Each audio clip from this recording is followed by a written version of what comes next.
Bienvenue sur le podcast Un lectorat minoré. Je suis Stella Marie, créatrice de contenu littéraire. Et à travers ce podcast, je souhaite mettre en avant des actrices du monde littéraire dont les profils ne sont pas conformes aux normes sociétales. Aujourd'hui, j'accueille Donia, bookstagrammeuse. Bonjour Donia. Bonjour Stella Marie, Ça va? ça va bien et toi? Ouais, parfait, merci. Est-ce que tu peux te présenter pour les auditeurs et auditrices qui nous écoutent, s'il te plaît? Moi c'est Dounia. Je tiens le compte Littérature Sarrazine sur Instagram. Donc c'est un compte sur lequel j'essaye de promouvoir la production littéraire des femmes, enfin des autrices du coup qui viennent d'Afrique, du Moyen-Orient, et aussi plus spécifiquement qui sont musulmanes. Après, je me base pas que sur ces aires géographiques-là parce que j'en présente aussi beaucoup qui viennent des diasporas de ces pays. Et voilà, sinon je suis étudiante en lettres. Et voilà. Ok. Est-ce que tu as envie de dire où est-ce que tu as grandi? Tu peux dire juste une région, tu n'es pas obligé de dire la ville. J'ai grandi dans le nord de la France, à Lille. Ok. Et sinon, je suis aussi d'origine algérienne, de mes deux parents. Ok, d'accord. Et donc, est-ce que tu as d'autres centres d'intérêt ou de hobby à part la lecture? On va y venir tout à l'heure, mais est-ce que tu t'intéresses à d'autres choses? En vrai, la lecture, c'est vraiment ce qui me prend le plus de... Enfin, c'est ce qui prend vraiment le plus de place dans ce que je fais. Après, sinon, hobby basique, mais j'aime bien les séries, les films, manger. Enfin, voilà, les trucs faciles de la vie. Ouais, Voilà. d'accord. Ok. Donc, tu disais que tu étais étudiante en lettres. Est-ce que tu peux un peu spécifier déjà, tu es en licence ou en master? Là, je suis en master d'édition, parce que j'aimerais bien être éditrice après. Ah, cool. Ouais. Et sinon, ouais, enfin, j'ai fait bac L, après prépa lettres. Enfin, j'ai toujours été en lettres quasiment. D'accord. Et ça te plaît ton master en ce moment? Pas trop, j'avoue, mais, Ok. mais c'est pas grave. Bon, là, c'est la dernière année, donc je me dis, après, c'est terminé, et puis je ferai quelque chose que j'aimerais mieux, donc bon, c'est pas grave. D'accord. C'est pas ce à quoi tu t'attendais, c'est ça? Ouais, c'est ça. Bah, franchement, les études supérieures, j'ai pas trop kiffé, hein. Franchement, Ah j'ai ouais? pas mal été déçue après le lycée. Autant au lycée, j'aimais bien les cours, mais après le lycée, c'était compliqué. Et ouais, ce master-là, bah, je m'attendais à ce que j'aime bien. Mais en fait, il y avait plein de choses que je connaissais pas comme matière dedans. Donc en fait, je suis arrivée là et désenchantement total. Donc, mais bon, ça Ok. arrive, c'est pas Ouais, c'est grave. bientôt fini. Ouais, Tu as déjà trouvé ton stage? pas du tout. Je suis censée le commencer D'accord. dans un mois, j'ai toujours pas trouvé. D'accord. Bah, bon courage. Merci. Alors, on va passer à la discussion autour de ton activité de bookstagrammeuse. Depuis quand tu t'es lancée sur les réseaux sociaux? Alors, au début, en fait, j'avais un blog sur WordPress, mais en fait, je me suis rendu compte déjà que j'avais pas assez de temps pour faire, enfin, pour écrire des articles, parce que, enfin, j'avais vraiment envie de faire des bons articles de qualité avec beaucoup d'analyse et tout, mais je me suis rendu compte que j'avais pas le temps avec les cours, le travail et tout, c'était compliqué. Et donc, bah, j'ai fini par un peu le laisser de côté. Et je crois que c'est à partir du confinement, un peu après le confinement, je me suis dit: «Bah, en fait, pourquoi pas faire un compte Instagram à la place?» Et à la base, j'étais pas du tout Instagram, enfin, je connaissais pas trop ce qui se faisait dessus et tout. Et j'ai finalement mis par curiosité, enfin, j'ai installé l'appli par curiosité et j'ai vu qu'en fait, il y avait beaucoup de comptes, Bookstagram. Donc je me suis dit: «Ben, je vais essayer de faire la même chose». Et voilà, donc ça fait à peu près depuis 2020, je crois, que j'ai D'accord. ça.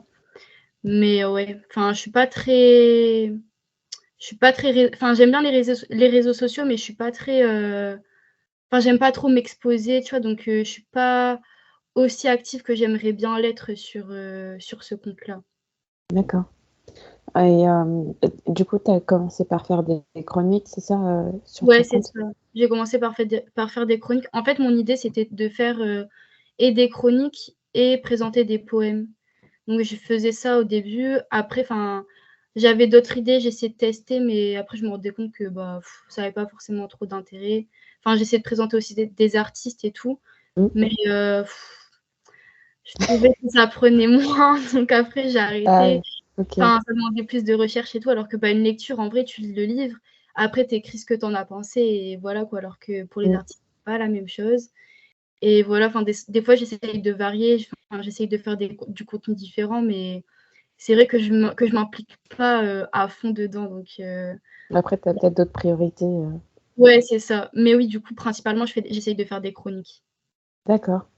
Et donc, tu disais quel genre, enfin, tu présentais principalement des autrices d'Afrique Du Moyen-Orient. de manière générale et musulmane. Est-ce que c'est quelque chose que du Moyen-Orient? Est-ce que c'est quelque chose que tu as toujours voulu faire en démarrant ton compte? Ouais, parce que en fait, mon blog, c'était la même chose en fait. Enfin, c'était la même ambition. Et j'ai juste transposé ce que je faisais sur le blog sur ce compte Instagram. D'accord. Et quels ont été les premiers retours au début? Parce que je suppose qu'en 2020, comme c'était le confinement, tu avais quand même pas mal d'interactions avec ton Euh, audience. Franchement, j'ai plus trop de souvenirs des débuts et tout, mais c'est vrai qu'il y avait, les retours en général, c'était ah, c'est cool, c'est bien, je découvre des choses, je connaissais pas, je savais pas qu'il y avait, par exemple, enfin, par exemple, on me disait, je savais pas qu'une telle de mon pays d'origine, écrivait, tu vois, j'ai ce genre de retour-là en mode ah, c'est bien de mettre en avant des femmes qui nous ressemblent et tout. C'était plutôt ce genre de retour-là. D'accord. Ok. Et est-ce que tu trouves qu'il y a eu une évolution dans la création de ton contenu entre le début et enfin sur ces 3 ans là qui se sont écoulés? Disons que sur la rédaction des chroniques, ouais, parce qu'en fait, au début, j'essayais de faire vraiment des choses très, comment dire? Très carrées en mode de présentation de l'autrice, présentation de l'ouvrage et c'est tout, tu vois? Alors que maintenant, Mm. j'essaie de donner un peu plus mon avis, j'essaie de un peu plus personnaliser, les chroniques parce qu'en fait, c'est ça qui fonctionne mieux sur Instagram. Les gens, ils sont pas là pour lire des exposés, ils sont là pour rencontrer des gens, quoi. Donc ouais, là-dessus, j'ai évolué. Les photos, alors, c'est trop un problème pour moi. Genre vraiment, je suis trop nulle pour faire des photos, mais j'avoue que je trouve que je me suis quand même améliorée par rapport au début. Ok. Donc ça va. Mais après, sinon, ouais, je me suis plus aussi, je pense, focalisée. Parce qu'en fait, au début, je voulais faire trop de choses, mais du coup, c'était pas Mm. clair. Tu vois, par exemple, j'avais envie de présenter des ouvrages en anglais, des ouvrages en arabe, des ouvrages en français, mais en fait, ça Mm. fonctionne pas parce que tu peux pas faire une chronique, en anglais, une chronique en espagnol, une chronique en français. Les gens, ils vont pas Ouais, suivre. ça fait beaucoup. Ouais, voilà. Donc maintenant, je me base que sur des ouvrages en français et ça fonctionne mieux parce que, du coup, c'est souvent les mêmes personnes qui te lisent et tout, ils ont l'habitude Qui et voilà. reviennent à chaque fois. Ouais, Ouais. c'est ça. Ok. Ouais, parce que du coup, tu parles plusieurs langues, c'est ça? Ouais, c'est ça. Bon Ok. après, j'ai pas la même maîtrise dans toutes, mais c'est vrai que, de par mes études et tout, j'ai été souvent amenée à lire, pas seulement en français, donc c'est quelque chose qui me tient à cœur. Mais après, c'est vrai que pour Instagram, c'est compliqué de conjuguer tout ça, donc vaut mieux rester sur le français et puis même au-delà de ça, je pense qu'il y a plus un besoin il y a plus un besoin en France de présenter ce genre d'ouvrage que par exemple pour un public anglophone où, bah, mine de rien, les autrices racisées ou même musulmanes, elles ont plus d'audience auprès de ces lectorats-là qu'en France. Mm. En France, pardon, franchement, à part du côté des bookstagrammeuses, je trouve que elles sont trop invisibilisées, tu vois? Donc c'est Ouais. à nous de les mettre en avant. Mm. Alors que dans d'autres pays, c'est moins le cas. Donc Ouais, elles sont déjà une certaine communauté, une certaine audience. ouais, c'est ça. Il n'y a Donc je pas trouve que forcément besoin d'en rajouter. ouais, c'est ça. Je trouve que ça avait plus de sens aussi en tant que Française de présenter ces autrices-là. Mm. Ok. Euh, Et est-ce que tu as fait des rencontres marquantes depuis le début, soit virtuellement, soit en vrai, tu as eu l'occasion de participer à des événements? J'ai pas eu l'occasion de participer à des événements. Après, c'est vrai que franchement, sur Instagram, je poste, je réponds et après, je disparais. Ça s'arrête là. Enfin, je suis pas trop, enfin, des fois, j'essaie de mettre des stories et tout ça, mais après, je suis pas trop, H24 sur mon compte et tout, donc je prends pas le temps non plus de trop parler. Mais après, c'est vrai que j'ai tissé des bons liens avec, par exemple, Salima. C'est celle qui tient le compte, 10 Oriental. Je sais pas si tu connais? Non. Bah, son compte, il est super. Bah, si jamais même tu veux l'interviewer un jour, je pense qu'elle sera intéressée. Et il y a elle et sa copine Soraya aussi qui tient le compte, avec elle. Et elle, c'est pas elle essaye de mettre en avant la culture, du Maghreb, et du Moyen-Orient. D'accord. Et après, Miana Bayani, je pense que tu la Ah connais. oui. Ouais, je la connais, de nom, hein. J'aime bien échanger avec elle. Il y a aussi, Awa, celle qui sort la saga pardon, Mati, Ah, que tu as déjà vu passer. la BD? Non, Non, non, non. c'est des romans. Ça s'appelle, Heu, Mati, il y a plusieurs tomes. ah si, je vois. Oui. Donc voilà, et bah, elle, du coup, je suis devenue sa bêta lectrice et voilà, après il y en a d'autres, mais là, tout de suite en tête, j'en ai pas forcément, mais Ah, en ça général, je s'appelle parle avec les mêmes personnes, quoi, OK. Parce que moi, voilà. j'ai Issa Liana Diallo, c'est ça Ouais, son c'est elle, d'accord. mais son OK, prénom, du coup, c'est Awa. OK, OK, merci. Hem, ouais et du coup, comment toi tu te sens, ouais, dans la communauté, tu dis que tu as ton cercle de personnes et ouais, est-ce que tu peux dire pourquoi tu as du mal à interagir avec les gens? C'est parce que tu as d'autres occupations et tu as pas forcément envie Bah, d'être sur les réseaux tout le temps? ouais, c'est ça, enfin, je préfère enfin, en fait, j'ai pas envie de trop donner d'énergie à aux réseaux sociaux parce que je pense que ça peut vite devenir, bah, déjà chronophage et enfin, tu vois, je le vois par exemple avec d'autres bookstagrammeuses, enfin, il y en a qui vraiment sont à fond dedans, mais bah, surtout quand tu abordes des sujets, liés à la représentation, au racisme et tout ça, ben, ça peut vite prendre beaucoup de place, ça peut Mmh, vite, bah, endommager ta santé mentale et enfin, moi, je fais ça par plaisir, tu vois? J'ai pas envie que ça prenne trop de place, même si c'est important, j'ai pas envie que ça soit, bah, mon focus, principal, tu vois? mmh, Enfin, voilà, après, enfin, j'essaye toujours de prendre du recul par rapport aux réseaux sociaux et pas que pour Instagram, tu vois? Pour tout, hein.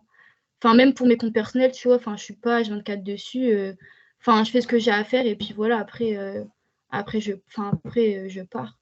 OK. Mais du coup, c'est plutôt par rapport à ça. Enfin, j'ai plus ce rapport-là aux réseaux sociaux, donc j'arrive pas non plus à poster tout le temps, à beaucoup me livrer, voilà, à créer beaucoup de contenu, enfin, non.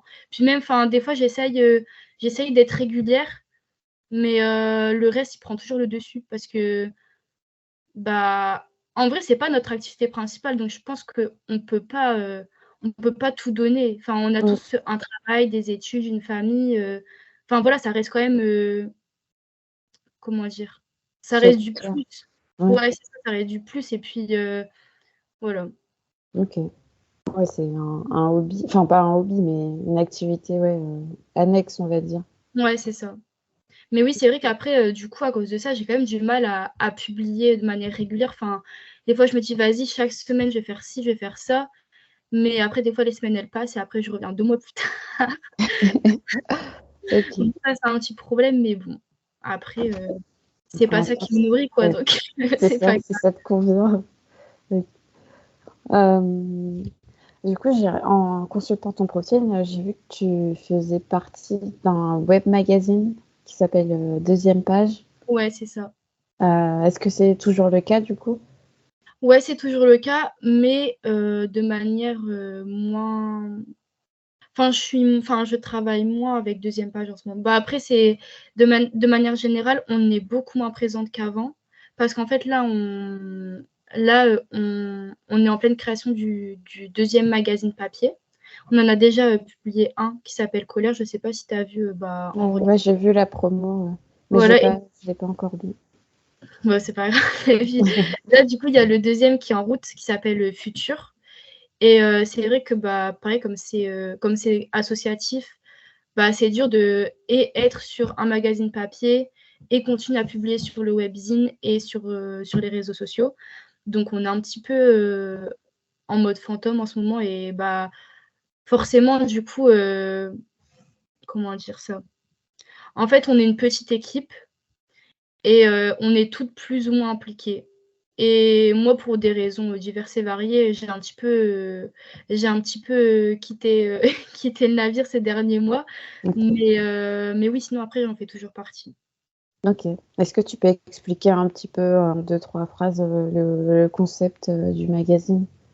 Ouais, bah, du coup, Deuxième Page, c'est à la fois un webzine et maintenant un magazine papier aussi, donc qui se veut culturel et engagé. Donc, en fait, c'est un magazine qui est focus sur l'actualité liée à la pop culture euh, et qui l'analyse sous un angle féministe. Et donc voilà, en fait, on produit bah, des articles, des revues de presse, des interviews aussi, et toujours bah, liées à la pop culture. Donc, par exemple, ça de l'analyse de films, de séries, de livres, de musique, de jeux vidéo, et tout ça toujours d'un point de vue féministe et engagé. D'accord. Et comment tu as été amenée à faire partie de ce magazine? Bah, en fait, tout simplement, j'étais sur Twitter et elles avaient posté un tweet pour dire qu'elles recherchaient des gens pour intégrer le magazine. Et bah, à cette époque-là, c'était un petit peu en même temps que j'ai créé Littérature Sarrazine, le blog. Donc, ouais, je cherchais un petit peu des projets dans lesquels m'engager. J'avais envie d'écrire sur des choses que j'aimais bien et qui me tenaient à cœur. Et voilà, du coup, bah, j'ai renvoyé ma candidature. Et puis voilà, après je suis entrée chez Deuxième Page et j'y suis restée depuis. Ok, cool. Est-ce que tu as le droit de dire ce dont le deuxième magazine va parler ou c'est encore confidentiel? Non, non, je peux encore en parler. Bah, en fait, du coup, on s'interroge sur les futurs. Alors désolée parce que je suis un peu fatiguée, donc j'ai du mal à assembler mes mots. Mais du coup, je me suis perdue.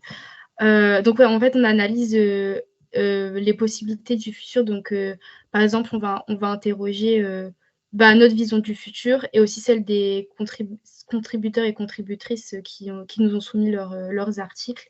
Donc, par exemple, tu vas avoir des articles sur quel avenir pour l'école, pour la littérature, pour la maternité, ou enfin même plus généralement la parentalité, par rapport à l'écologie aussi. Enfin, ouais, c'est des questions toujours liées soit à la politique, enfin, soit aux politiques de nos sociétés, soit à la production culturelle. D'accord. Ah, c'est hyper intéressant. Ouais, du coup, ça vous force aussi, entre guillemets, à vous intéresser aux médias Ouais, c'est ça. culturels, Ouais, à ce qui sort au cinéma, à ce qui est publié dans la presse, etc. ouais, Ok. c'est ça. Euh, alors, on va peut-être parler un tout petit peu de ton écriture, si tu veux bien. Mhm. Euh, donc tu te concentres essentiellement sur l'écriture de poèmes ou tu fais aussi des écrits de romans? Bah, un peu des deux en fait. Mais après, enfin, tu vois, c'est pas quelque chose que j'affiche forcément sur les réseaux sociaux. Enfin, en fait, j'ai commencé à écrire. En fait, j'ai presque toujours écrit, mais de manière très différente. Enfin, quand j'étais en primaire, j'ai commencé à écrire, mais un peu comme tout le monde, tu vois, genre sur ton journal intime et tu vois, genre tout ce genre de choses. Après, ça a changé, c'est un petit peu plus changé à partir du collège où j'ai commencé plus à faire des poèmes et tout. Enfin, bon, après, la qualité, voilà, on passera, mais j'ai essayé en tout cas. Et après, ça s'est beaucoup plus affirmé à partir du lycée, où là, j'ai vraiment commencé à écrire de manière plus régulière. En fait, du coup, je ne sais pas si tu as vu sur mon compte Instagram, mais en ce moment, du coup, pour mon M2, je fais un mémoire sur les Ah, chroniques. oui, j'ai vu le questionnaire passer. Alors moi, j'en ai pas lu, donc j'y ai pas répondu.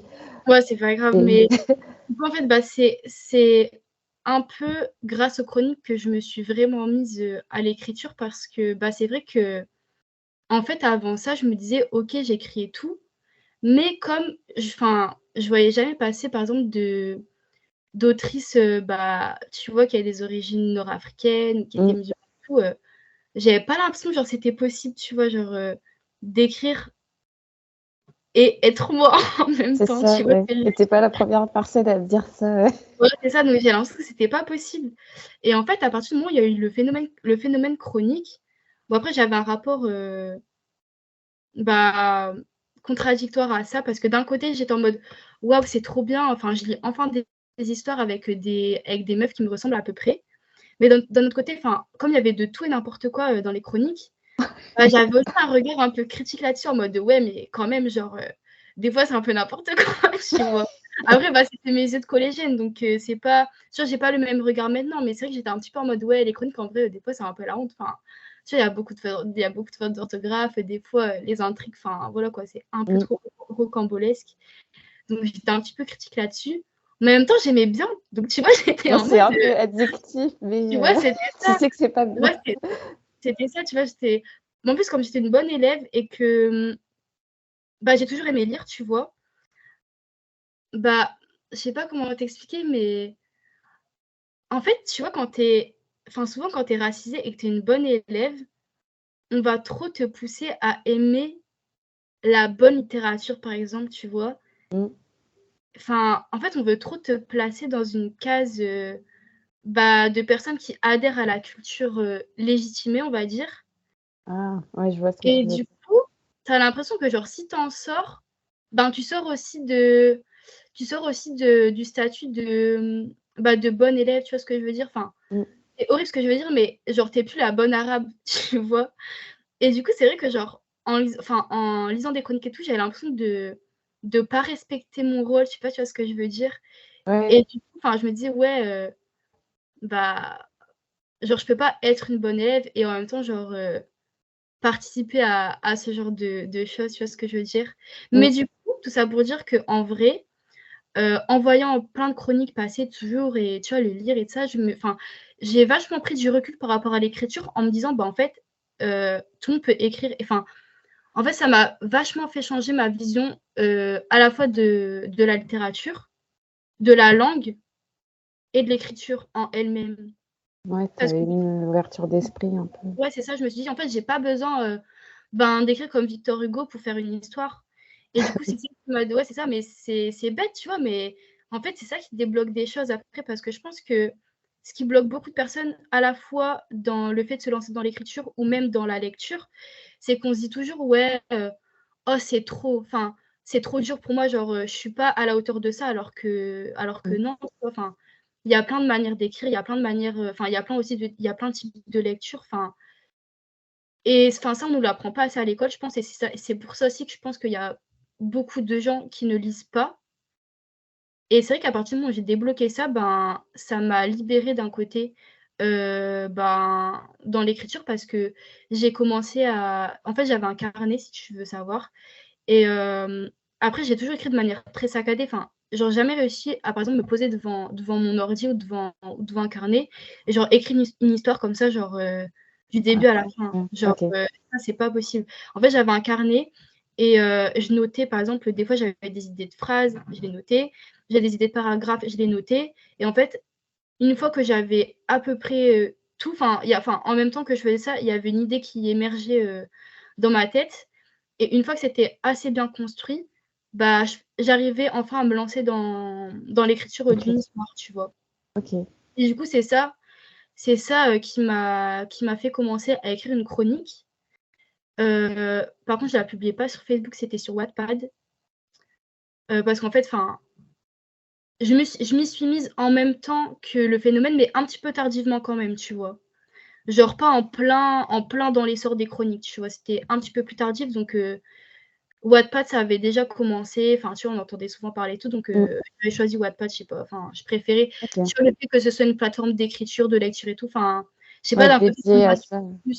Ouais, ça me rassurait plus qu'un réseau social comme Facebook où genre, en Ouais, il y a fait, tout et n'importe. ouais, il y a tout et n'importe quoi, tu vois, c'est pas pareil. Mm. Donc voilà, j'ai commencé à écrire sur Wattpad et ouais, ben, du coup, j'ai j'ai, par contre, après, il y a une pause. J'ai pas fini, enfin, genre, je l'ai pas fini au lycée, j'ai fini un petit peu après. Et voilà, Ok. bon, après, la chronique, tu peux plus la trouver. Enfin, je l'ai Ah, supprimée, j'ai t'as supprimé tout le enlevé. ouais, Ok. j'ai tout supprimé, enfin, j'ai un peu honte, tu vois? Enfin, j'ai supprimé. Après, j'aimerais bien encore en faire quelque chose. Enfin, c'est pas quelque chose que je mets à la poubelle parce que enfin, je pense que ça a été important pour moi et j'ai pas envie de le mettre de côté, mais bah, je sais pas quoi en faire, en fait, tu vois? Mais enfin, c'est toujours, dans un coin de ma tête. Ok. Ouais, j'ai Et commencé à écrire ça et après le lycée, du coup, j'ai arrêté, le délire chronique et bah, là, j'avais moins de temps pour écrire et je sais pas, mais du coup, la poésie, ça m'est venu plus naturellement. Je sais pas si c'est lié au manque de temps, mais je sais pas. C'est pas le même processus après, tu vois? Enfin, je pense que quand tu écris une histoire comme, bah, en vrai, les chroniques, c'est des romans, tu vois? On va pas se mentir, c'est juste que le format, il est différent, mais en soi, c'est des romans. C'est pas le même processus que écrire un poème parce que pour écrire une chronique, enfin, tu dois penser l'histoire de A à Z, enfin, tout doit être cohérent Mm. et tu réfléchis pas de la même façon que pour écrire un poème, tu vois? Enfin, un poème, tu es concentré sur quelques lignes et c'est Mm. tout. Tu vois, tu pas à penser et les personnages, Oui, c'est ça, oui. tu vois, c'est Il y a pas la pas même chose. forcément une histoire, un déroulé, dans le Ouais, c'est ça et du coup, je sais pas, mais ça m'est venu plus naturellement. Après, je sais pas, enfin, la poésie, ça m'a toujours été plus naturel que le roman. Ah Je oui, sais pas OK. pourquoi. Enfin, je sais pas, j'ai toujours trouvé ça plus facile d'écrire des poèmes que d'écrire des histoires. Enfin, je sais pas Mmh. pourquoi et du coup, après le lycée, c'est vrai que j'étais plus là-dessus. Mais voilà, après, enfin, j'ai jamais rien publié, genre en maison d'édition ou en auto-édition. Après, c'est dans ma tête, Mmh. mais pour l'instant, ça s'est pas encore fait. OK. En vrai, Enfin, c'est c'est du quoi le contemporain. genre, littéraire, de tes écrits? OK, Ouais, c'est du d'accord, contemporain. ça marche. Ouais, tu t'inspires de faits de la vie réelle et tu transposes Ouais, enfin, c'est tu ça. transformes un petit peu. D'accord. Ah bah, c'est intéressant et tu as envie de dire c'était sur quoi le ta première chronique? Non, non, non, non. Peut-être qu'un OK, jour vous découvrirez, mais pas tout de suite. OK. On va passer à ton rapport à la lecture. Hem, est-ce que tu es quelqu'un qui a toujours, lu?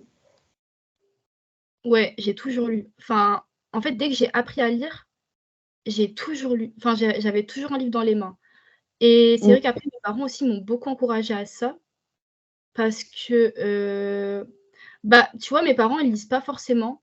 Enfin, ma mère, maintenant, elle lit plus, mais genre quand j'étais petite, j'ai pas de souvenir d'elle, avec un livre dans les mains, tu vois? Mon père, il lit pas non plus, mais mes parents, ils m'ont toujours poussée à l'excellence. Enfin, ils ont toujours fait en sorte qu'on réussisse bien à l'école Ouais, et ouais. en fait, ils ont toujours eu conscience aussi que, avoir des bonnes notes, ça suffisait pas pour réussir et du coup, ils avaient conscience que, bah, en tant qu'enfant issu de l'immigration, fallait toujours «faire plus» entre guillemets et il Mmh. fallait aussi, bah, se construire un bagage culturel qu'on nous donnait pas forcément et en fait, comme mes parents, ils savaient qu'ils pouvaient pas forcément me donner ce bagage culturel-là, enfin, ils m'en ont donné plein, tu vois? Par exemple, bah, ils ont une culture musicale de ouf, enfin, dans tous les genres et tout, ils ont une culture musicale de ouf qui m'ont grave transmise. Mais par exemple, tout ce qui est plus classique, on va dire, non. Et Ah du coup, oui, mmh. c'était ça, par exemple, pour la littérature. Et du coup, ils m'ont toujours encouragée à nourrir mes envies de lecture. Enfin, ils m'ont toujours poussée à lire, que ce soit des trucs, tu vois, bidons que j'aimais bien, ou des grands classiques. Mm. Donc, ouais, c'est vrai que j'ai toujours lu, mais c'est vrai que mon rapport à la lecture, il n'a pas toujours été le même. Parce que, du coup, quand j'étais en primaire, je lisais un petit peu ce qu'on me donnait, tu vois, enfin, que Énorme. ce soit à la bibliothèque municipale, ce qu'on te donne à l'école. J'avais aussi, j'avais un oncle qui me donnait beaucoup de livres et du coup, je lisais ce qu'il me donnait et donc voilà, ça me convenait. En tant qu'enfant, tu vois, ça me convenait, enfin, j'aimais bien, je faisais des nuits blanches lecture, je m'endormais avec mon livre sur la Et tête, non. je me réveillais avec la lumière allumée, je me demandais ce qui s'était passé parce que j'avais du mal à dormir quand j'étais petite et du coup, je faisais que lire tout le temps pour essayer de m'endormir, donc voilà. Et après, en entrant au collège, ça a changé parce que, en fait, quand tu entres au collège, tu entres aussi, dans l'adolescence et du coup, c'est vraiment la période où tu commences à te construire et en fait, je me suis rendu compte que je posais pas encore ces mots-là à l'époque parce que, c'est pas des choses, je pense, que tu peux formuler déjà à cet âge-là, mais il y avait quelque chose qui me dérangeait. Enfin, j'avais l'impression que, OK, je lisais, c'était bien, mais je me reconnaissais pas forcément dans mes lectures, tu vois? Mm. Et j'avais besoin de justement trouver des personnages qui me ressemblaient, mais je les trouvais jamais. Du coup, ça m'a un petit peu éloignée de la lecture pendant un moment. Enfin, je lisais beaucoup moins, tu vois? Et je me suis tournée vers d'autres types de lectures, type manga et tout ça, tu vois? Enfin, je suis partie voir ailleurs Ouais. parce que je me suis dit: «Peut-être que dans d'autres formes de littérature, je vais trouver mon compte». Après, tu te rends compte que non, mais tu kiffes quand même, tu vois? Mais tu te rends compte que non, c'est pas ça. Moi, pendant tout le collège, je me cherchais par rapport à la lecture, en fait, mais je me Ok. trouvais jamais et en fait, c'est vrai qu'à cette période, j'avais trop une relation amour-haine, en fait, avec la lecture parce que d'un côté, j'aimais bien, mais d'un côté, ça m'énervait de pas voir, de gens qui me ressemblaient, de pas lire d'histoires, qui me ressemblaient. Enfin, je comprenais pas pourquoi, tu vois? Je me disais: je sais pas, tu vois, c'est bizarre. Enfin, après, je pense que le problème aussi, c'est la manière dont on nous enseigne la littérature à l'école. Mm. Bah, comme je t'ai dit, j'étais une bonne élève, donc moi, j'avais envie de correspondre, à ce qu'on attend d'une bonne élève. Donc, je me forçais un peu à lire les grands classiques en mode, Victor Hugo, tu vois, tout ce genre de choses et tout, Ouais. Molière et tout, mais franchement, en vrai de vrai, pour, des enfants de 12-13 ans, c'est indigeste, hein, de lire ça. En plus, en vrai, Oui. je comprends pas pourquoi, genre, on nous fait étudier ça à cet âge-là. Enfin, en fait, je me dis: «Si on veut intéresser des jeunes à la lecture, faut pas passer par ce genre de choses». Enfin, Ouais, il faut leur ça peut proposer des choses qui leur ressemblent, quoi. c'est ça, en fait, ça Ouais. ça ça ça peut que les dégoûter, tu vois? Après, je sais que maintenant ça a changé. Enfin, tu vois, je le vois par exemple avec mon petit frère. Mm. Je vois que les profs, ils font des efforts par rapport à ça. Enfin, même je pense que les programmes de toute façon, ils ont changé. Après, je me suis pas plus intéressée que ça, Je sais mais je vois que que ta sœur, enfin, moi, je sais que ma sœur, elle est en première, enfin, elle fait de la littérature française et anglophone. Et ouais. on propose toujours des écrits genre Baudelaire. Ah ouais? Enfin, ça a pas trop changé. Après peut-être que ça dépend des profs parce que Ouais, ça dépend peut-être ouais, je pense que ça dépend et des des profs aussi. écoles. Il y a des profs qui sont Mm. plus soucieux de justement genre de changer la donne et tout. Après c'est qu'il y en a, ils suivent le programme et puis c'est tout. Mais du coup voilà et ouais, du coup, c'était compliqué et en fait, j'ai vraiment commencé à me poser des questions autour de la représentation. Je me rappelle très bien du moment où il y a quelque chose qui s'est débloqué. En fait, j'étais en troisième et j'étais en cours de littérature justement, enfin un cours, on disait littérature, mais on disait français quand on était au collège. J'étais en cours de français et on avait lu un texte, c'était, «Les fleurs de l'Algérien» de Marguerite Duras. Donc Ah, c'était ok. un texte qui se déroulait, pendant l'époque coloniale avec un vendeur à la sauvette qui vendait des fleurs, tu vois? Et je me rappelle que j'avais été trop choquée. Genre, j'avais été trop perturbée parce qu'en fait, c'était la première fois qu'on me mettait déjà que je lisais un texte écrit par une femme, donc déjà ça m'avait tu vois, ça m'avait perturbée. Ensuite de ça, c'était la première fois que je lisais un texte en rapport avec mon pays d'origine. Mmh. Et en plus de ça, qui parle de l'époque coloniale. Donc j'étais trop perturbée et je me suis dit: «Mais attends, là il se passe quelque chose». Genre c'est pas comme d'habitude, genre c'est pas comme ce qu'on avait l'habitude de lire, tu vois? Et je sais pas, ça m'a débloqué quelque chose et en fait, à partir de là, je me suis dit: «Mais en fait, bah OK, c'est un texte qui parle de "nous" entre guillemets» parce que enfin, Mmh.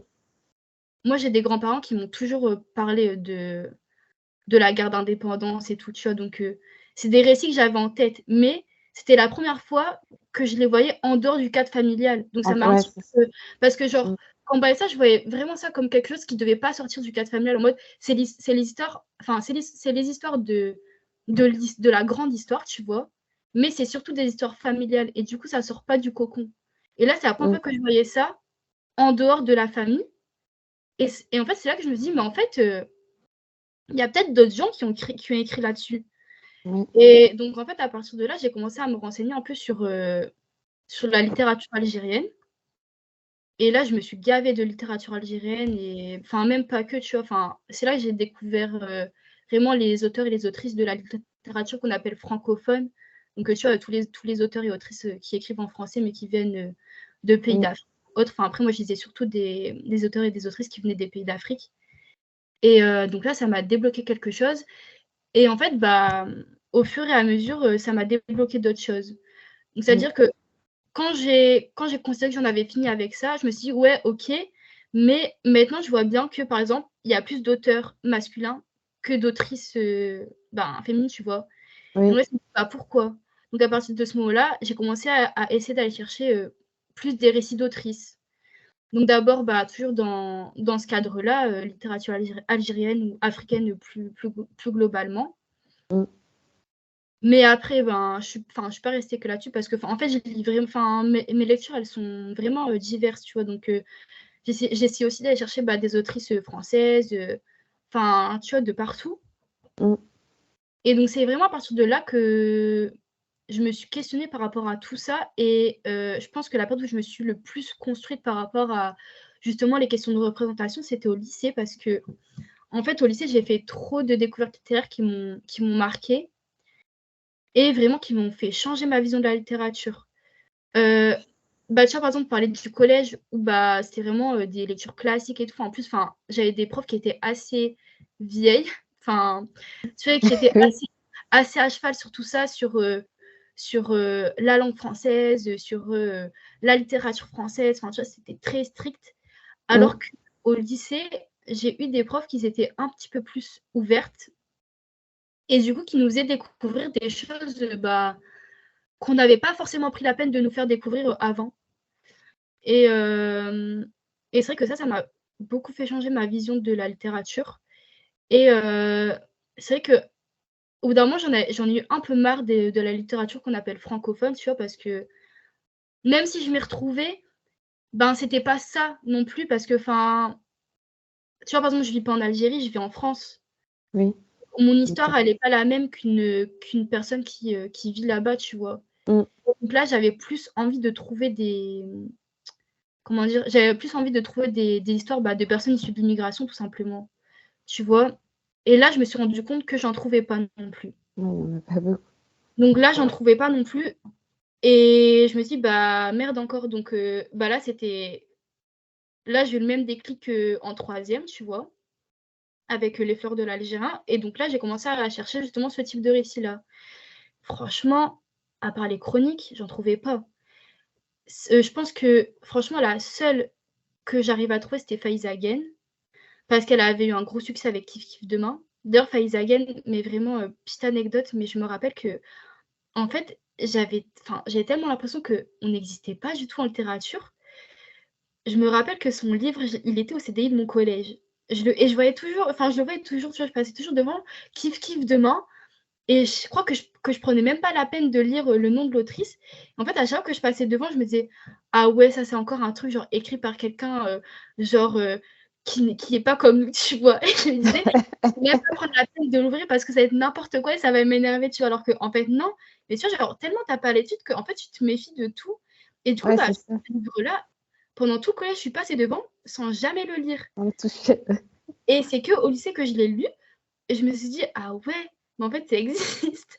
Mais là, je me suis sentie un petit peu bête parce que je me dis, en fait, j'aurais pu grave gagner du temps en le lisant direct au collège. Mais bon, bref. Et je me perds un peu dans ce que je dis, désolée. Mais ouais, et du coup, c'est vrai que le lycée, ça a été formateur pour moi parce que, comme je te dis, il y a plusieurs lectures qui m'ont construite, notamment, peut-être que tu l'as déjà lu, Incendie de Wajdi Mouawad, peut-être que tu connais. Non, je connais pas. En fait, c'est une pièce de théâtre, mais qui est un petit peu écrite comme un scénario de film, en fait. Enfin, D'accord. ouais, c'est un peu écrit comme un scénario de film. Et en fait, ce qui fait cet auteur-là, c'est que il mélange vraiment genre toutes ses influences linguistiques. En fait, c'est un auteur libanais qui vit au Canada maintenant. Et du coup, genre dans ses textes, tu vas trouver des expressions typiques canadiennes, tu vois. Tu vas trouver, du coup, c'est en français, mais français canadien, si on peut dire ça. Je sais pas comment on dit, enfin bref. Et après, dedans, dans ces textes, il met aussi de l'arabe. D'accord. Et en fait, moi, ça m'avait trop... ça m'avait trop marqué parce que je me suis dit, waouh, genre, tu peux vraiment, genre, conjuguer toute ton identité dans le langage et tu peux en faire un ouvrage qui soit bien et qui parle aux gens, tu vois, parce que même en dehors de ça, l'intrigue et tout, moi, j'avais trop kiffé ce livre-là, vraiment, je l'ai lu plusieurs fois, tellement j'avais trop bien aimé, je l'avais lu plusieurs fois. Et donc, à partir de là, c'est vrai que j'ai plus réussi à trouver des livres qui me ressemblaient et ça m'a donné plus envie de chercher, tu vois. Et après, un autre livre qui m'avait grave construite, c'était, je sais pas si tu connais, c'est Je n'ai qu'une langue, ce n'est pas la mienne, de Kawtara Archi. Non, je connais pas. Du coup, c'est une sociologue française c'est une sociologue de la littérature, surtout, elle a aussi écrit des livres. Et en fait, dans cet essai-là, ce qu'elle fait, c'est que, en fait, elle analyse les rapports entre les écrivains algériens et l'édition française. Ok. Et en fait, grâce à son livre, tu vois, tu peux vraiment comprendre les rapports de force et tu peux vraiment comprendre pourquoi il y a un racisme littéraire en France. Parce qu'en vrai, c'est ça, tu vois, il y a un racisme littéraire, on ne peut pas se cacher. En fait, tu comprends vraiment toutes les dynamiques autour des discriminations par rapport à la langue, par rapport aux origines des auteurs. Parce qu'en fait, ce qu'elle explique bien, c'est qu'elle dit que pour la France, entre guillemets, pour l'édition française en tout cas, un auteur français qui fait de la littérature française, c'est un homme blanc qui appartient à une certaine classe sociale, qui écrit dans un certain langage, donc légitimé, tu vois. Et en fait, elle t'explique que c'est ça la culture légitime. C'est ça la culture légitime, c'est ça la littérature légitime dans l'édition française. Et c'est pour ça que on va en venir à exclure ou inclure certains auteurs ou autrices. Et en fait, son essai, il est venu mettre des mots sur tout ce que je ressentais, mais que j'arrivais pas à exprimer parce que j'étais trop jeune, tu vois. T'avais pas les mots. J'avais pas les mots, j'avais pas les capacités d'analyse pour dire ça. Et en fait, ça m'a vraiment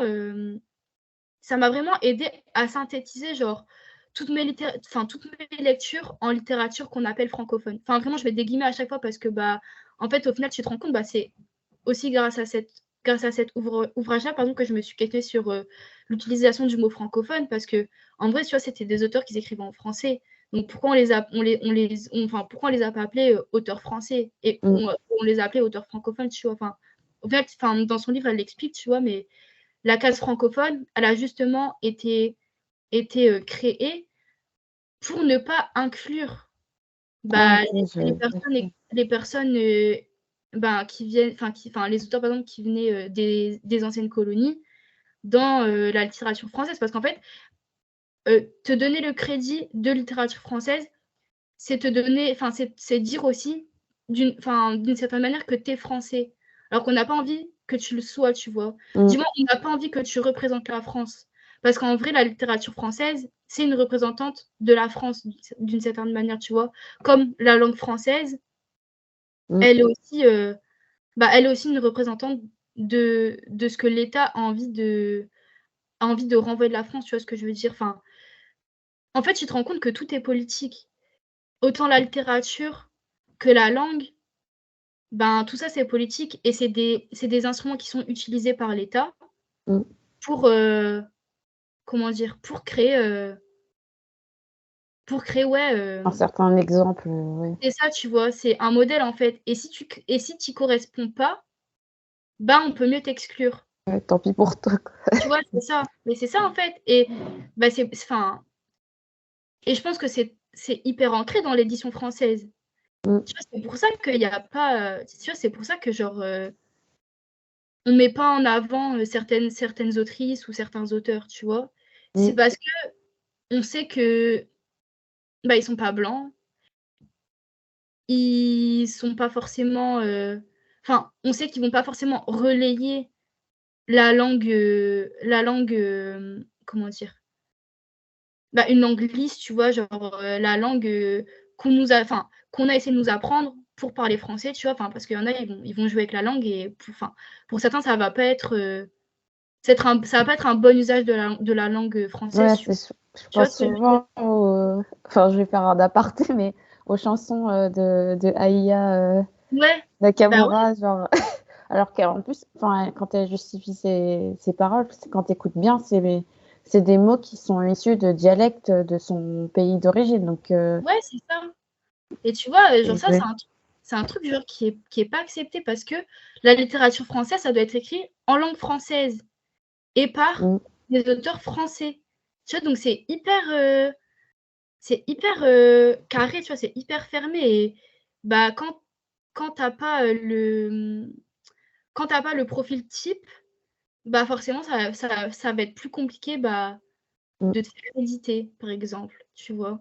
Mais du coup, avant de parler d'édition ou quoi, ça va aussi être plus compliqué pour toi comme je disais au début, bah, juste d'écrire, enfin juste de te mettre à l'écriture ou juste de te mettre à la lecture, tu vois? Parce que, ben Ouais, tu as pensé que c'est pas du français, entre guillemets, ou que ça correspond pas à la norme. c'est ça, Mm. tu vois? Mais tu vois, pourtant, enfin, après, tu vois, c'est contradictoire parce que, tu vois, par exemple, les auteurs, qu'on appelle francophones, genre, type Assia Djebar, tu vois, ce type d'auteurs-là, bah, eux, pour le coup, ils écrivaient vraiment dans un langage, classique, tu vois? Enfin, Assia Djebar, par exemple, dans ses écrits, des fois, elle met de l'arabe, elle met de l'amazigh et tout, mais sa manière d'écrire, elle est très classique parce que, ben, ça reste une bourgeoise, tu vois? Enfin, elle vient d'une classe, plutôt aisée, enfin, elle a pu, faire l'école française et tout, tu vois? Donc, elle a les codes, Mm. mais comme elle est pas française à proprement parler parce que, ben, elle est algérienne, heu, on connaît, on va pas refaire l'histoire, mais on connaît le rapport entre la France et l'Algérie. Ben, du coup, non, tu vois? Genre, après elle a réussi à aller à l'Académie française et tout, mais avant ça, ben, c'est pas quelque chose qu'on lui a donné, tu vois? En fait, les auteurs qui correspondent pas à la norme de l'écrivain français, on va dire, ils doivent, en quelque sorte, mériter qu'on leur accorde leur place. Tu vois ce que je veux Mm. dire? Et bah, c'est pour ça qu'après, ben, il y en a plein qui choisissent l'auto-édition, par exemple, tu vois? Mm. Ou tu vois, genre, qui se créent leur propre cercle, bah, un peu comme nous, en fait, on fait sur Instagram, tu vois? Ouais, ouais. On crée nos propres cercles pour se donner de la force mutuellement, parce qu'on sait que ça va pas venir, Des d'autres autres, ouais, c'est exactement, on en parle à chaque épisode, bah, c'est voilà, bah, ça. non, mais c'est vrai, tu vois? C'est Ouais, ça. la Donc voilà, notion de ça me partage, l'inclusivité, c'est aberrant même. bah, ouais, vraiment, genre, mais vraiment parce qu'en fait, tu vois, je pense que des fois, moi, je me rends pas assez compte parce que, tu vois, depuis que je tiens ce compte Instagram-là, comme c'est très orienté, je vois que ça, tu vois? Ouais, Enfin, je c'est ça. vois que des autrices noires, des autrices, nord-africaines, des autrices asiatiques, enfin, tu vois, j'en vois tout le temps passer, donc pour moi, c'est devenu une normalité. Mm. Mais c'est vrai que, genre, des fois, quand je tombe sur les comptes Instagram de bookstagrammeuses, bah, blanches, tu vois, typiquement, et que je vois ce que elle crée comme contenu et ce qu'elle relaie comme littérature, Mm. je me dis, ah ouais, genre en fait, on est très très loin, Ça tu n'a vois. rien à voir. Ça n'a rien à on est très très loin du compte. Enfin, tu vois, genre même des fois sur TikTok, je tombe sur des booktokers et tout. Enfin, des fois, elle publie des trucs, mais je suis en mode de, ah ouais, genre la déconstruction, pardon, elle s'est pas encore faite, hein. Ouais, Mais bah, non, mais, tout. non, mais vraiment, en fait, je me dis, mais vraiment, c'est deux salles, deux ambiances. Enfin, un truc qui m'a choquée, c'était une meuf, en plus, je me rappelle plus de son nom. Enfin, je l'ai pas suivie, je me rappelle plus de son nom. Mais c'était une booktokeuse assez suivie, tu vois. Mm. Elle avait fait un réel, je crois que c'était genre, ouais, 5 livres qui ont, que j'ai aimé, tu vois, je sais plus, un truc comme ça, un truc bidon comme ça, un réel. Et dedans, il y avait, par exemple, Céline, enfin l'auteur Céline, je sais pas si tu connais, Ah oui, qui oui, a écrit Voyage de Miami. Mais Céline, on sait tous que c'est un grand antisémite, tu vois. Mm. Enfin, on ne sait pas forcément tous, mais il y a eu plein de polémiques dessus. Enfin, je me dis, si t'es, enfin, si tu, enfin, je me dis, en tant que créatrice de contenu littéraire, tu te renseignes sur les auteurs que tu relais, tu vois. Mm. Et je me dis, c'est-à-dire que cette meuf-là, elle a pris le livre. Après, peut-être pas, tu vois, mais enfin, parce que moi, c'est ce que je fais. À chaque fois, je me renseigne parce que j'ai pas envie de publier n'importe quoi. J'ai pas envie de relayer n'importe quoi. Je me dis, cette meuf-là, du coup, elle a pris cet auteur-là. Il y en avait d'autres aussi, tu vois, mais je me rappelle plus les titres. Mais c'est Céline qui m'a marqué parce qu'en plus, enfin, la polémique, elle est pas si vieille que ça, tu vois. Mm. Et je me suis dit, c'est-à-dire, elle était là, elle a pris le livre, elle a tapé Céline sur Google, elle a vu certainement les articles qui parlaient de lui, elle a vu certainement pourquoi il était problématique, mais en mode, elle s'est dit, bah, ok, genre, c'est bon, genre, je le mets quand même dans mon réel. Enfin, tu vois, Ça se genre, trouve, elle savait même pas. Hein. peut-être elle le savait pas, tu vois, mais je sais pas en fait, parce que je me dis, c'est ta responsabilité en tant que meuf qui crée Mm. du contenu littéraire de te renseigner un minimum, tu vois. Enfin, tu peux pas genre balancer des trucs et puis c'est tout. Enfin, puis même, enfin, en vrai, Céline, même, enfin, si tu as l'habitude de lire, à travers son texte, tu comprends son Ouais, point de vue. Tu vois. elle est Tu souvent. comprends que le mec, il était antisémite, tu vois. Enfin, t'as pas besoin d'avoir bac plus 5 en lettres pour comprendre ça, tu vois. Enfin, ça se voit, tu vois. Enfin, clairement, il y a des phrases dans ces textes, même pas qu'envers les juifs, tu vois. Enfin, moi, je me rappelle de certains de ces textes parce que bah, on avait dû le lire. Enfin, quand j'étais en prépa littéraire, on avait dû lire des livres de Céline. Donc, c'est pour ça que je me rappelle. Enfin, je me rappelle que dans ces textes, il y avait clairement des phrases racistes envers les étrangers, tu vois. Mm. Et je me dis, bah, genre, toi, t'as lu le livre, t'as kiffé, genre, et en plus, tu te dis, je vais le partager à la terre entière. Enfin, tu vois, alors que nous, on fait attention aux moindres détails. Tu vois ce que je veux dire? Et Ouais, ça, que c'est je ça. me dis, On hyper on est très loin du conscientise. compte, tu vois. Ouais. Même, même dans les maisons d'édition, enfin, même si ça commence à se démocratiser plus, enfin voilà, genre de vouloir être inclusif et tout, ben, après, il y a aussi, Ça dit ça. mais vraiment, après, il y a toute cette question de est-ce qu'ils font ça parce que c'est la mode, tu vois, enfin, la Ouais, mode, ils parce qu'en jouent un fait, peu sur tu vois, c'est la... ça, la ligne, quoi. Ouais. c'est ça, bah, est-ce qu'ils sont obligés aussi? Parce que, enfin, tu vois, des fois, on leur met un petit peu le couteau sur la gorge, tu vois. Ils ont compris que ça pouvait plus se passer comme ça. Mais ouais, tu vois, genre, dans leur catalogue, bah, tu les comptes sur une doigt d'une main, tu vois. Genre, si tu comptes les publications d'une année, ben, les auteurs et les autrices racistes, tu les comptes sur les doigts d'une main, tu vois. Mm. À part pour bah, les maisons d'édition vraiment plus orientées, tu vois. Par exemple, Ouais. celles qui vraiment genre font des choix éditoriaux, mode ouais, nous on veut publier que ce type d'auteur-là, que ce type d'auteur-là, on est inclusif et on suit le truc genre, ben, ouais, tu vois, on suit notre ligne éditoriale de A à Z. Ben eux, voilà, enfin, il n'y a rien à dire entre guillemets. Mm. Mais d'autres, tu vois, qui commencent à se bouger un peu par rapport à ça, bah, tu vois qu'on est loin du compte en vrai. Ouais, ils vont Après, se dire inclusif, mais ils vont pas forcément. Ça va pas être à 100%, quoi. Ça va être un ouais, c'est auteur tous ça. les 6 mois. Ouais, c'est un auteur tous les 6 mois. Et puis même, genre, des fois, ils vont faire carry, tu vois, ils vont te lancer enfin, ils vont te sortir des ouvrages et tout. Mais dans le fond, il y a plein de choses à revoir, genre dans le texte en lui-même, tu vois. Enfin, Mm. Ouais, c'est franchement, compliqué. genre là, tout de suite, j'ai pas d'exemple en tête, mais c'est souvent mon ressenti, tu vois. Enfin, en fait, je sais qu'à chaque fois que je me dis, ah, trop bien, ils ont fait ça, et ben, au final, je vais lire le livre et je vais être trop déçue. Que je vais me dire, Bah non, ils ont raté, tu vois, genre, ils sont passés à côté de trop de trucs. Mm. Enfin, ou alors, ils vont choisir des auteurs et autrices qui sont pas trop politisés. Du coup, enfin, tu vois qu'ils ont pas, enfin, qu'ils ont moins d'exigences par rapport à tout ça, par rapport aux questions de représentation. Et du coup, comment expliquer ça? Bah, il y aura pas de «problème» entre guillemets parce que, bah, le discours que va renvoyer le livre, il va pas sortir des clous. Et du coup, ben, pour eux, ça sera pas une prise de risque. Mm. Ça Ah sera que ouais, du je vois. bénéf parce que Ok. tu vois ce que je veux dire? Ça sera que du bénéf parce qu'ils auront publié, bah, un auteur ou une autrice, bah, d'une minorité, on va dire, enfin, invisibilisée, dans l'édition. Mais ça sera pas révolutionnaire parce que le discours en lui-même, enfin, le discours, véhiculé par le texte en lui-même, ben, soit il est en accord avec ce qui s'est fait avant, soit, bah, il va pas sortir des clous, tu vois? Enfin, ça va pas ça enfin, tu vois, ils vont jamais te sortir, un truc, tu vois, par exemple, je pense, au livre là, L'amour de A à Z. Oui.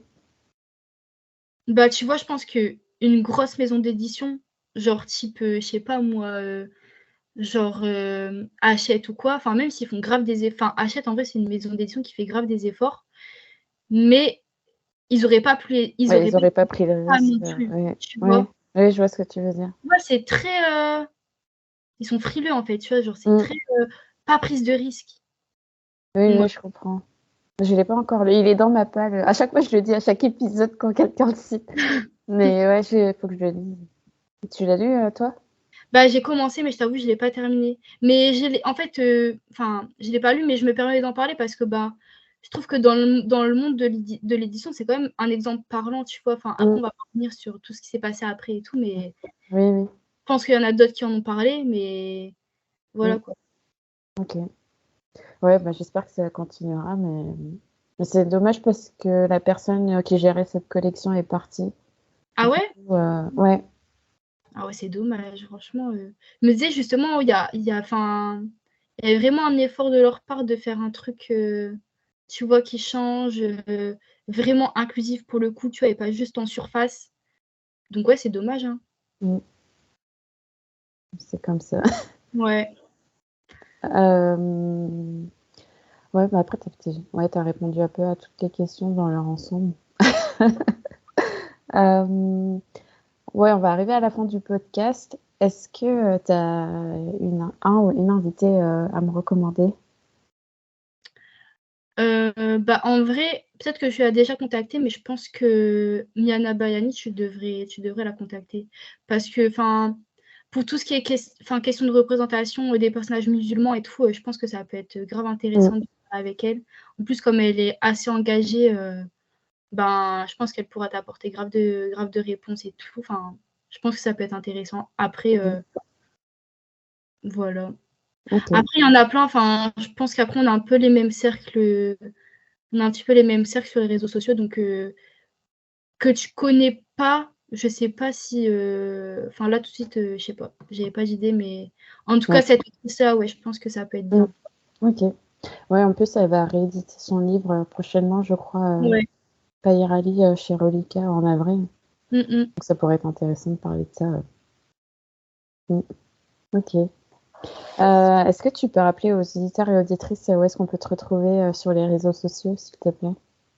Bah, du coup sur Instagram, mon compte c'est littérature sarrasine, tout collé en minuscule, voilà. Et Ok, je suis pas autre part. Pas ça pour l'instant. marche. Ok. Bah, je te remercie d'avoir accepté mon invitation.